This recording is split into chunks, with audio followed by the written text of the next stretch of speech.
FM 89.1 Radio Universidad. Entender y comprender. ¿Cómo somos? ¿Por qué actuamos como actuamos? En Nada es lo que parece. Psicología social comunitaria. Con Giancarlo Quadrici. Es un tema que a mí me preocupa hace rato, el tema de la resiliencia. Recuerdo en el 2007 más o menos habíamos planteado en algún grupo poner alguna posición crítica en relación a este tema.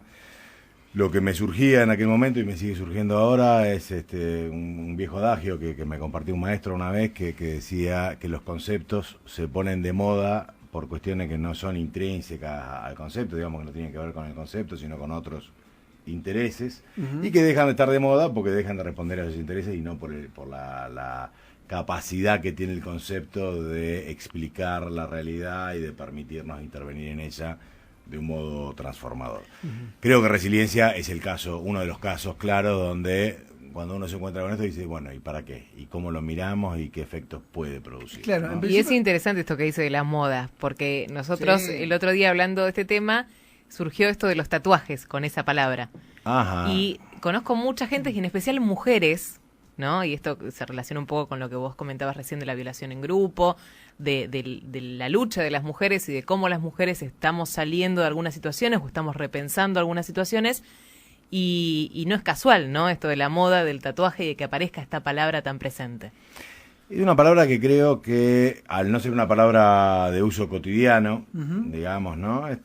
Trae nuevos significados y permite que algunas personas puedan expresar lo que quieren expresar. Yo creo que cuando una persona se escribe resiliente, bueno, quiere decir, es un poco como esto que decían, ¿no? De lo que no mata te fortalece, sí, ¿no?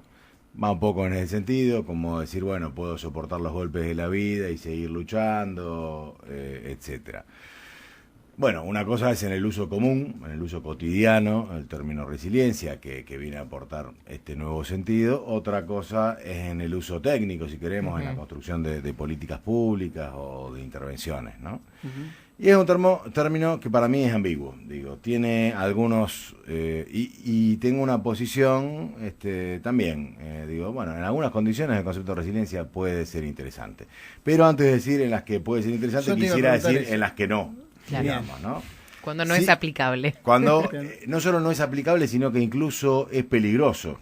bien, ¿no? Mira. Si nosotros entendemos a la resiliencia como tomándolo de su etimología, digamos, como el resilio, el rebote, el volver atrás, el soportar un golpe y seguir como si nada hubiese ocurrido, estamos en un riesgo del uso del término. De hecho, cuando empieza a usarse este término, es un término que tiene, por lo menos en el campo de la salud, una historia bastante larga.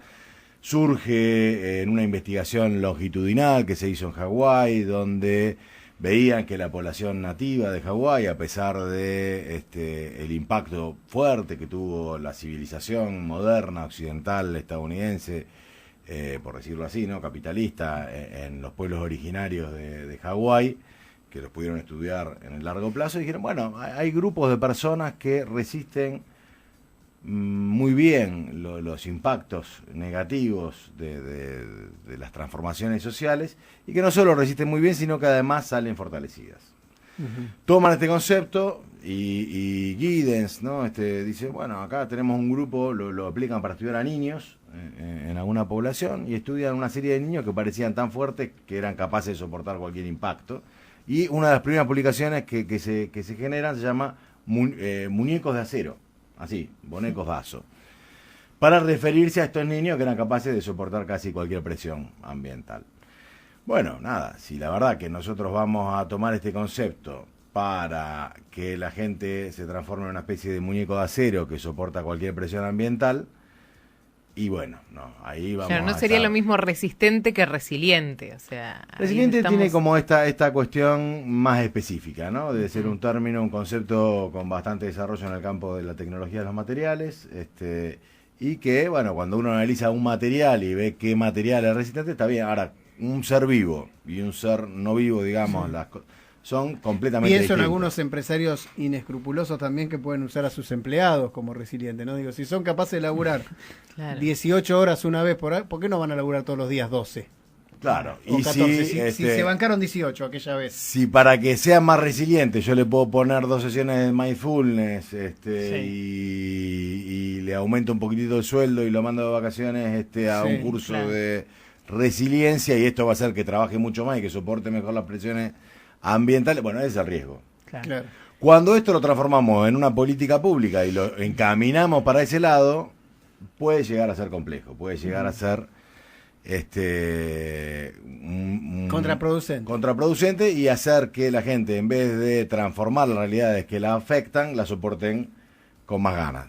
Bueno, Recordemos que esto que nos cuenta Giancarlo fue noticia el lunes porque salió en el boletín oficial la creación de la subsecretaría de la resiliencia, que iba a estar dirigida por Fernando Melillo, el ex presidente del ARI, cercano a Lilita Carrió, y que luego se terminó acercando a Alberto Fernández y al PJ porteño, y que iba a tener esta subsecretaría una duración de 2 años, solamente un presupuesto, un programa por 2 años, y era para como aplicar la resiliencia a los efectos que dejó la pandemia. Eso es lo que explicaban. En menos de 24 horas se dio de baja el programa, la subsecretaría, y dijeron que no.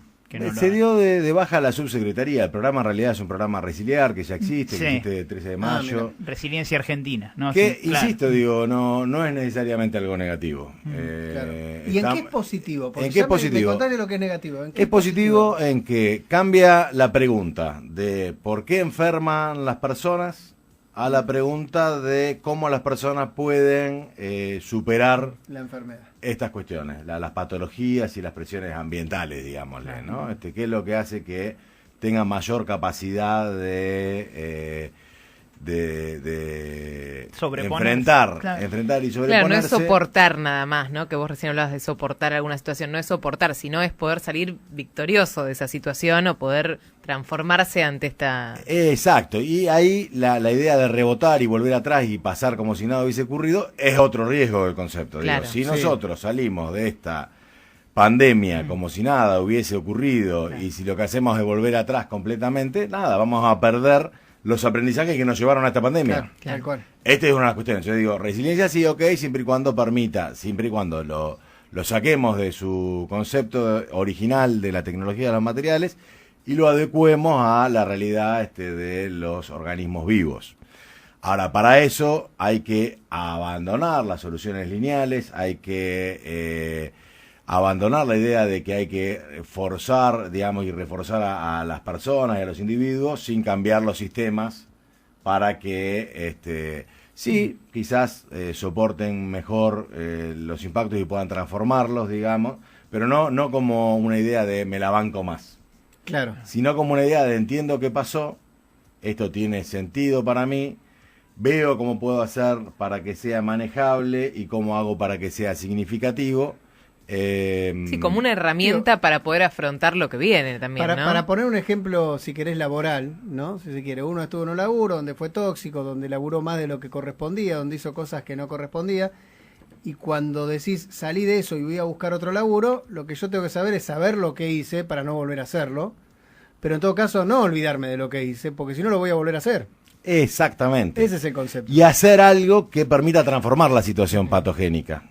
Claro, ¿sí? exacto. Entonces digo, bueno, si uno a la resiliencia la ubica en el marco de conceptos como salutogénesis, generación de salud, digo, la pregunta de cambiar la pregunta de la epidemiología, eso es importante, digo, no solo preguntarnos por qué enferma la gente, porque nosotros necesitamos que la gente conserve la salud. Entonces hay que preguntarse, ¿por qué enferma la gente? Que es la pregunta clásica de cualquier dispositivo de salud para intervenir, enferma de COVID, ¿cómo hacemos para atender el COVID? Sino preguntarnos, bueno, ¿qué es lo que hace que la gente supere mejor estas cuestiones? ¿Y qué es lo que hace que la gente, y estas son las preguntas buenas, se mantenga saludable más allá de la enfermedad? Y ahí tenemos como marcos teóricos que a mi gusto son mucho más poderosos, como el marco teórico de la salutogénesis, que nos lleva a preguntarnos qué es lo que genera salud, o el marco teórico de la flexibilidad, que nos da herramientas muy precisas para generar condiciones saludables a nivel de los sistemas y también a nivel de las personas, de la salud positiva de las personas. Ahora bien, que esto sea un concepto y que hay que tirar por la borda, que porque fue un nombre raro y tenemos que abandonar el programa Resiliar, no lo creo. Digo, yo creo que tenemos que entender de qué se trata la situación. Digo, Jorge Aleman salió a decirlo como buen psicoanalista que es, que esto es para mejorar la autoestima de la población y que la autoestima es un concepto de porquería que no sirve para nada. Bueno, sí, está bien, entiendo que en esa lectura es así, pero no es lo que propone el sistema. El sistema habla de resiliencia comunitaria. Se hablaba también de quienes perdieron familiares, personas cercanas, amigos, y cómo poder ayudar a sobreponerse a esas situaciones también, ¿no? Es importante, sí. Es muy importante. Y cómo ayudar a sobreponerse saliendo fortalecidos de situaciones es algo que es interesante y que el concepto de resiliencia nos puede ayudar a pensar eso, pero me parece que tenemos que tener una mirada más técnica, si queremos, entender de qué se trata el concepto. No coincido con lo que dice Jorge Aleman en la medida en que no leyó el programa, porque el programa en ningún momento habla de autoestima. En ese sentido que lo dice él, bueno, sí, está bien, no está mal lo que sí, lo que se propone. ¿Está mal es tener eso. autoestima? Pregunto, ¿no? No está mal tener autoestima, Te lo pero dice alguien que tiene poca autoestima. está mal pensar que si uno se mira al espejo todos los días y dice que bien que estoy y genera actividad, porque ¿cuál es el problema central? Y a ver si logro expresarme. Son las soluciones lineales.